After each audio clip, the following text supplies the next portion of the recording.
नमस्कार, मैं हूं शिरीष मिश्रा। छत्तीसगढ़ की बात में आप सभी का स्वागत है। प्रदेश में दिनों दिन कोरोना संक्रमण बढ़ते जा रहा है। इसके रोकथाम के लिए राज्य सरकार ने कई फैसले और तमाम व्यवस्थाएं की हैं। स्कूल, आंगनवाड़ी समेत रैली और जुलूस जैसे कार्यक्रम पूरी तरह से प्रतिबंधित थे, लेकिन अभी भी कॉलेज खुले हुए हैं। इससे कॉलेज स्टूडेंट्स और उनके पेरेंट्स चिंतित हैं। अब सवाल ये कि कोरोना संक्रमण की रफ्तार रोकने जब स्कूल और आंगनवाड़ी को बंद करने का फैसला लिया गया तो कॉलेज क्यों खुले हुए, वो भी तब जब युवा बड़ी संख्या में संक्रमण की चपेट में आ रहे हैं। ऐसे में कॉलेजों में उमड़ रही भीड़ में कोई संक्रमित होता है तो इसका जिम्मेदार कौन होगा?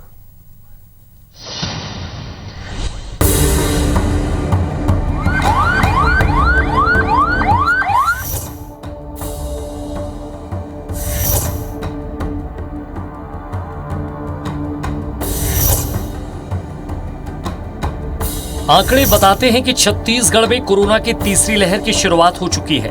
हर दिन कोरोना संक्रमण के नए मामले पिछला रिकॉर्ड तोड़ रहे हैं। 7 जनवरी तक प्रदेश में 9,684 एक्टिव केस हैं, जिसमें सबसे ज्यादा मरीज रायपुर, बिलासपुर, रायगढ़ और दुर्ग में हैं। संक्रमितों में 50% से ज्यादा युवा शामिल हैं। बावजूद इसके इन शहरों में कॉलेज सामान्य दिनों की तरह संचालित हो रहे हैं। स्टूडेंट्स रोजाना क्लास अटेंड करने के लिए, प्रैक्टिकल या फाइनल एग्जाम फॉर्म सबमिट करने के लिए कॉलेजों में पहुंच रहे हैं। ऐसे स्टूडेंट्स की संख्या हजारों है। बढ़ते संक्रमण को देखते हुए शिक्षक और कर्मचारियों के साथ साथ कॉलेज प्रबंधन भी दहशत में है, तो स्टूडेंट्स भी अब कॉलेज आने से घबराने लगे हैं। कॉलेज को भी जैसे कि बंद रख देना चाहिए, क्योंकि अभी संक्रमण बहुत ही ज़्यादा बढ़ रहा है। तो हम स्टूडेंट अब यहाँ आएंगे और बहुत लोग हैं कि दूर दराज से आए हैं, तो उनको भी संक्रमण का खतरा है और पेरेंट्स अभी भेज नहीं रहे हैं।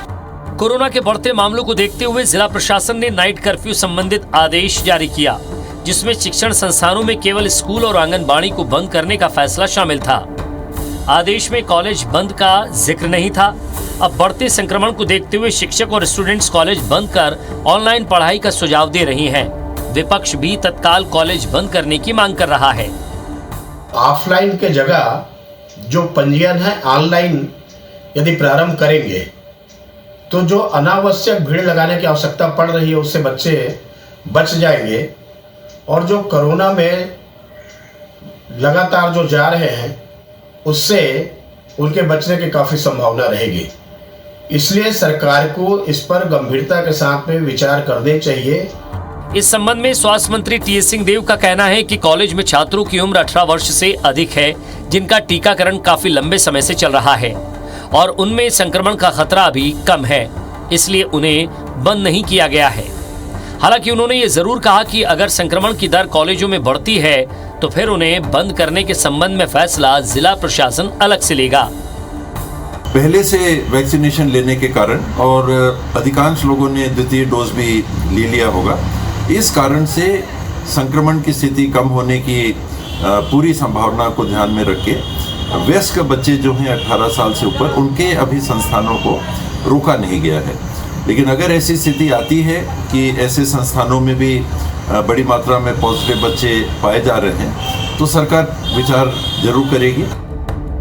प्रदेश में कोरोना की औसत पॉजिटिविटी दर 6.32% है और जिस तरह से संक्रमण दर और मरीजों की संख्या में इजाफा हो रहा है वो चिंता की बात है। कोरोना की तीसरी लहर की दस्तक के साथ ही एक राहत की बात यह है कि प्रदेश में 15 से 18 साल के बच्चों को वैक्सीनेशन का काम तेजी से चल रहा है। 7 जनवरी तक 38% बच्चों को सुरक्षा कवच लग चुका है। सौरभ सिंह परिहार, IBC 24, रायपुर।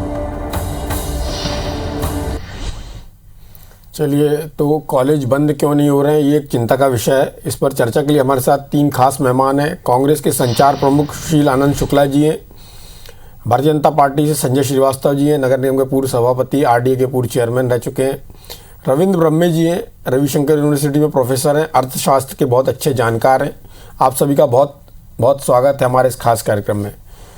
सबसे पहले बात रविंद्र जी से कर लेता हूँ, चूँकि बात कॉलेजेस की हो रही है कि कॉलेजेस में क्या स्थिति है। क्योंकि आप सर यूनिवर्सिटी में पढ़ाते हैं तो आपको ज़्यादा बेहतर मालूम होगा कि कॉलेजेस की क्या स्थिति है, चूँकि आप उस शिक्षा जगत से हैं। तो आपका लोगों से जो संवाद होता होगा उसमें साफ तौर पर सामने आता होगा क्या स्थितियां बन रही हैं प्रदेश के अलग अलग हिस्से में, रायपुर में और यहाँ से जुड़े हुए जो शहर हैं जहाँ पर पॉपुलेशन डेंसिटी बहुत ज़्यादा है। जी हाँ, देखिए अभी तो यूनिवर्सिटी में हम काफी समय से ऑफलाइन क्लासेस चल रही थी, सभी जगह क्लासेस हो रही थी, परंतु अभी कुछ दिनों से जो छात्रों की जो संख्या जो आती है ऑफलाइन क्लासेस में, उसमें बहुत कमी आ गई है और छात्र नहीं आ रहे हैं, कम आ रहे हैं, नहीं आ रहे तो मैं नहीं कहूँगा, पर कम आ रहे हैं। और यदि अन्य दूसरे राज्यों को यदि आप देखेंगे तो जैसे पश्चिम बंगाल है, गोवा है और दूसरे राज्य हैं, वहाँ पे कॉलेजेस को भी उन लोगों ने बंद किया है। और यदि यहाँ पर ये दर बढ़ती है, कोरोना की दर बढ़ती है, तो इसके बारे में तो निर्णय जो है उच्च शिक्षा विभाग या शासन के स्तर पर लिया जाएगा। और इसमें बहुत ज्यादा मैं कहूँगा कि हेजिटेशन नहीं होना चाहिए, क्योंकि जो पिछले जो कोरोना था उसमें ऑनलाइन क्लासेस चली हैं और तो उस प्रकार से क्लासेस चली जाती हैं। जैसे मैं एग्जांपल दूं, Indira Gandhi national open university है, तो Indira Gandhi national open university ने अपनी जो परीक्षाएं उनकी होने वाली थी, 20 जनवरी से शायद परीक्षाएं थी, उनको अभी पोस्टपोन कर दिया है, अभी डेट भी नहीं डिक्लेयर की है।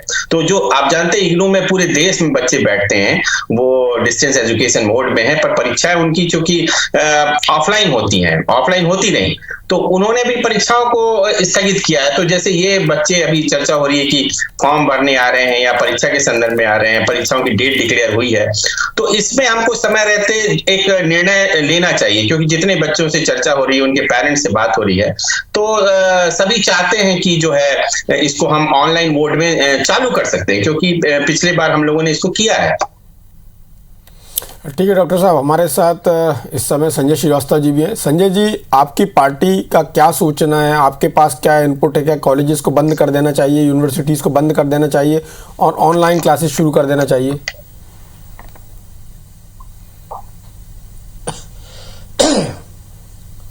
देखिए शिरीष जी, निश्चित रूप से जो तीसरी लहर जिस तेज गति से प्रदेश के अंदर में फैल रही है, उस स्थिति में हमको अब बहुत इंतजार करने की स्थिति में नहीं होना चाहिए।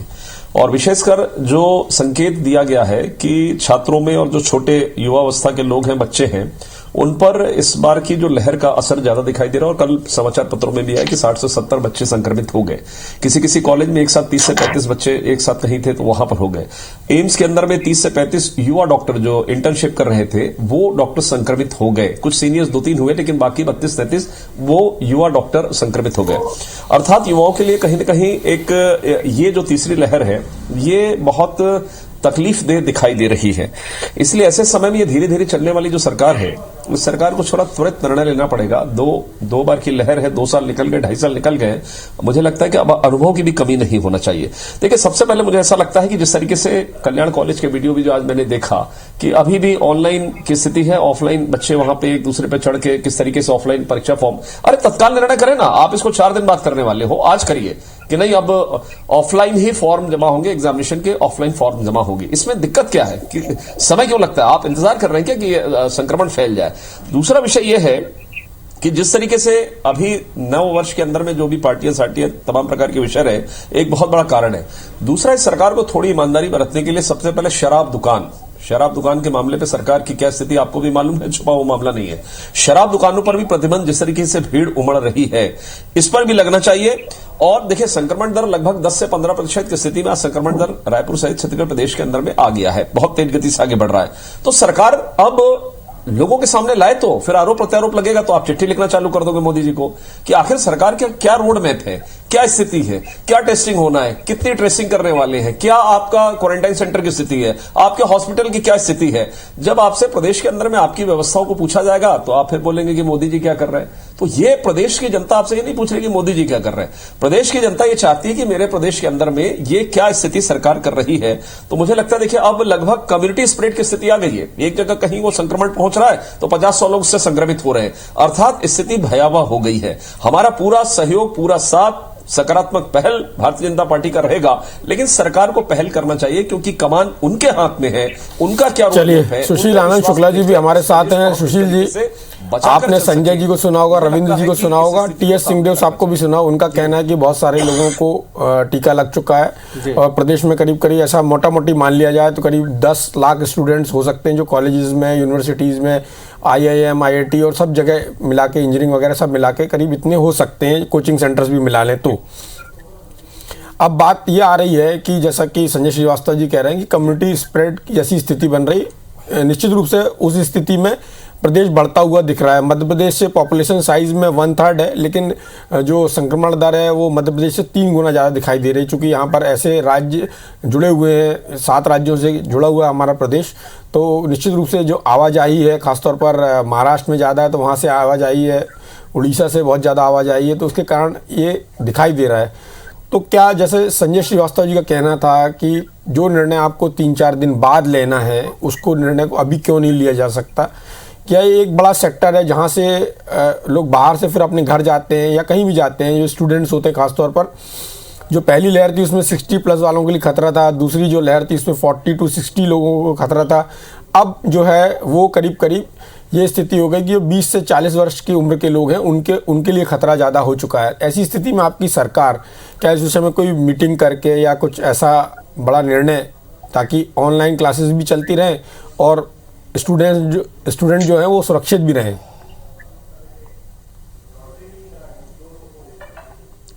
निश्चित तौर पर श्रीजेश जी, लेकिन सबसे पहले तो मैं आपके माध्यम से, जैसा अभी संजय जी बोल रहे थे, कि हम सबको जो टीवी डिबेट में बैठे हैं, विशेष तौर पर जो जिम्मेदार जगह पे बैठे हुए हैं, इन लोगों को शब्दों का चयन थोड़ा सा संभल के करना चाहिए, ताकि तनाव की स्थिति समाज में, कम्युनिटी स्प्रेड जैसे शब्दों का चयन अभी करना मैं समझता हूँ उचित नहीं है। अब दूसरी बात मैं आता हूँ, जैसा कि अभी आप जो सवाल कर रहे थे, निश्चित तौर पर सरकार ने इस कोरोना से बचाव के लिए दो चरण में इसकी तैयारियां शुरू की है। पहली बात तो इससे बचाव कैसे किया जाए, दूसरे जिसमें जो हमारे संक्रमित हो जा रहे हैं उनका इलाज कैसे किया जाए। तो श्रीजीत जी, मैं आपको बता दूं कि बचाव के लिए अभी स्कूलों को बंद किया गया है, आंगनबाड़ी को बंद किया गया है, छोटे छोटे बच्चों के जो स्कूल थे उनको बंद किया, इस तरह रात्रिकालीन कर्फ्यू लगाया गया है, साथ ही रैली सभा पर प्रतिबंध लगाया गया है, और जो तमाम तरीके के आयोजन होने वाले थे उन आयोजनों पर प्रतिबंध लगाया गया है। लोगों में जागरूकता फैलाने का काम किया जा रहा है। दूसरी जो महत्वपूर्ण चीज है कि बस स्टैंड, रेलवे स्टेशन और एयरपोर्ट के माध्यम से जो प्रदेश के बाहर के लोग आ रहे हैं उनका सबका सब अनिवार्य रूप से सबकी टेस्टिंग करवाई जा रही है, कोविड स्क्रीनिंग करवाई जा रही है। इसके अलावा जो दूसरी महत्वपूर्ण बात यह है कि बचाव के साथ साथ इलाज के लिए क्या प्रारंभिक तैयारियां की गई है, मैं वो भी आपको बता दूं कि जो लोग इसमें अभी आज की तारीख में लगभग हमारे प्रदेश में लगभग 44,000 से लेकर 50,000 तक की टेस्टिंग करवाई जा रही है, जो जनसंख्या के अनुपात में देश के सर्वोत्कृष्ट राज्यों की जो टेस्टिंग करवाई जा रही है उसके हिसाब से सर्वोत्तम 5 राज्यों में से हम हैं, क्योंकि 44,000 से लेकर 55,000 तक की टेस्टिंग एक दिन में छत्तीसगढ़ करवा रहा है। दूसरी जो बेड की उपलब्धता और नगर जो व्यक्ति जिसमें संक्रमित पाया जाता है, तत्काल नगर निगम के माध्यम से उनको फोन करके दवाइयां उपलब्ध करवाई जा रही है। अभी तारीख तक जो हमारे पास बेड उपलब्ध है उसमें 99% बेड हमारे खाली है, मतलब लोगों को भर्ती होने की स्थिति नहीं है, लोग अपने घर में आइसोलेशन में है। 5 उसके लिए नंबर जारी किए गए हैं, आपके सुधी चैनल के माध्यम से इन नंबरों को बराबर प्रसारित किया जा रहा है, आप लोग स्वयं अपने होके इन नंबरों को प्रसारित कर रहे हैं। इसके माध्यम से भी लोगों को बताया जा रहा है कि इन नंबरों के माध्यम से होम आइसोलेशन में आप डॉक्टर की सलाह ले सकते हैं। इसके अलावा श्री जी, मैं आपको बताना चाहूंगा कि जो पिछले दूसरी लहर के समय जो तैयारियां की गई थी, हमारी सरकार ने तीसरी लहर आने की आशंका है, इसको देखते हुए उन तैयारियों में कभी कोई विराम नहीं लगाया। आज की तारीख में छत्तीसगढ़ में 25,549 शासकीय अस्पतालों में बेड हमने कोरोना के लिए हमारे पास बेड उपलब्ध हैं कि कोरोना के जितने मरीज भी हो जाएंगे तो हम उनको भर्ती करके इलाज करवा सकते हैं, जिसमें 14,069 बेड ऑक्सीजन वाले बेड उपलब्ध हैं। इसके अलावा 875 आईसीयू बेड उपलब्ध हैं और 569 एचडीयू बेड उपलब्ध करा के रखे हुए, जो कि तत्काल आज की तारीख में भी आवश्यकता पड़ेगी, भगवान न करे इनकी आवश्यकता पड़े, लेकिन पूरी तरीके से चाक चौबंद तैयारियां की गई जी। इसके अलावा 1105 वेंटिलेटर उपलब्ध रखे गए हैं। और इसके अलावा श्री जी, आधा मिनट और ले लूंगा मैं आपसे, इसके अलावा रायपुर में, फुंडहर में, आयुर्वेदिक हॉस्पिटल में, उपरवाड़ा में कोविड सेंटर बनाया गया, जहां पे 353, 250 और 500 लगभग 1100 बेड यहां पे तैयार किए गए हैं, जिसमें कि अभी तक लगभग इसमें 95% से अधिक ये बेड पूरी तरीके से खाली है, लेकिन सारी तैयारियां चाक चौबंद की गई है। इसके अलावा हमारे पास में लगभग 400 से अधिक ऑक्सीजन कॉन्सेंट्रेटर की भी व्यवस्था की गई है। जहां तक टीकाकरण की बात है, मैं आपको बता दूं शुल्क लगभग अभी तक 1,90,00,000 लोगों को पहला डोज लग चुका है, 1,26,00,000 लोगों को दूसरा डोज लग चुका है।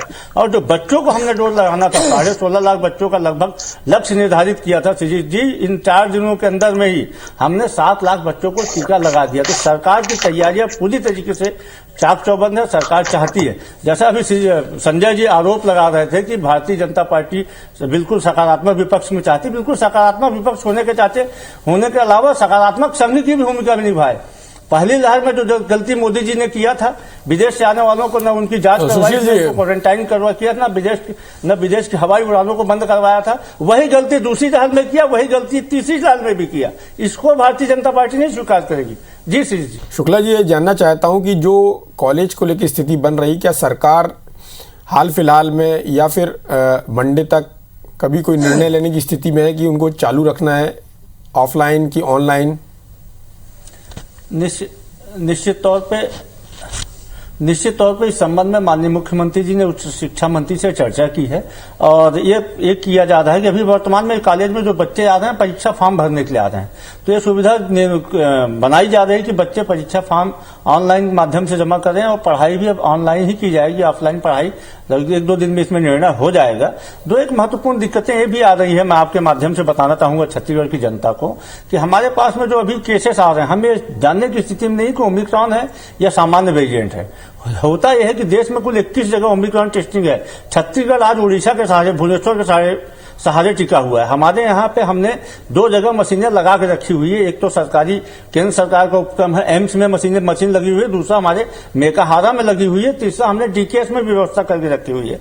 सिर्फ केंद्र सरकार के द्वारा अनुमति दी जानी है। वो अनुमति नहीं मिलने के कारण जो हम ओमिक्रॉन वेरिएंट की पहचान नहीं कर पा रहे, क्योंकि जिलों पहचान की कोई प्रणाली ही नहीं है। बार बार बोलने के बाद माननीय मुख्यमंत्री जी ने भी बोला, माननीय जो भारतीय जनता पार्टी के 9 सांसद हैं, मैं उनसे आप सबके माध्यम से करजोड़ के अनुरोध करूंगा कि कुछ तो पहल करिए।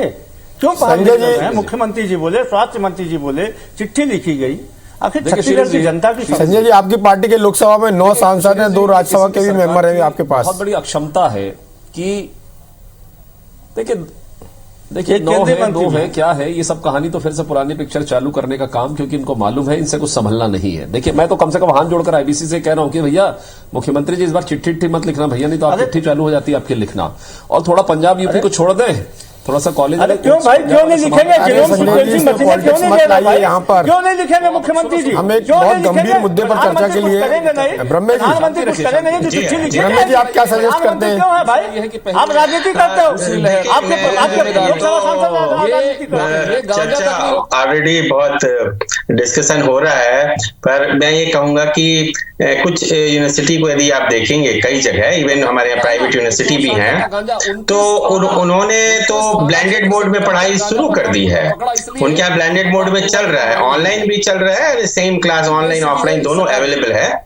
जो ऑनलाइन ज्वाइन करना चाहता है ऑनलाइन ज्वाइन कर रहा है। Some of the private university taken this decision, तो ये हो रहा है। और जैसे कि माना गया, सभी लोग मान रहे हैं कि इसको तो करना ही है, ऑनलाइन मोड में पढ़ाई होगी। बस ये है कि ये निर्णय कब लिया जाएगा, मुझे लगता है कि जल्दी ही ये निर्णय आ जाएगा। जैसा कि सुश्री आनंद शुक्ला जी उम्मीद जता रहे हैं कि ये निर्णय जल्दी आएगा। टीएस सिंहदेव साहब ने भी कहा है कि जो जिलों के कलेक्टर हैं वो इस बारे में निर्णय ले सकेंगे, वहाँ का जो पॉजिटिविटी रेट है वो कितना बढ़ रहा है, वहाँ कितना संक्रमण है, उसके आधार पर ले सकते हैं। लेकिन भारतीय जनता पार्टी के भी नेताओं को चाहिए कि थोड़ा केंद्र सरकार से इस बात की सिफारिश करें, वहाँ अनुरोध करें कि छत्तीसगढ़ को कम से कम ओमिक्रॉन की जो टेस्टिंग है उसकी पहचान हो सके, उसके लिए परमिशन दी जाए। इस चर्चा में भाग लेने के लिए आप सभी का बहुत बहुत धन्यवाद। नमस्कार।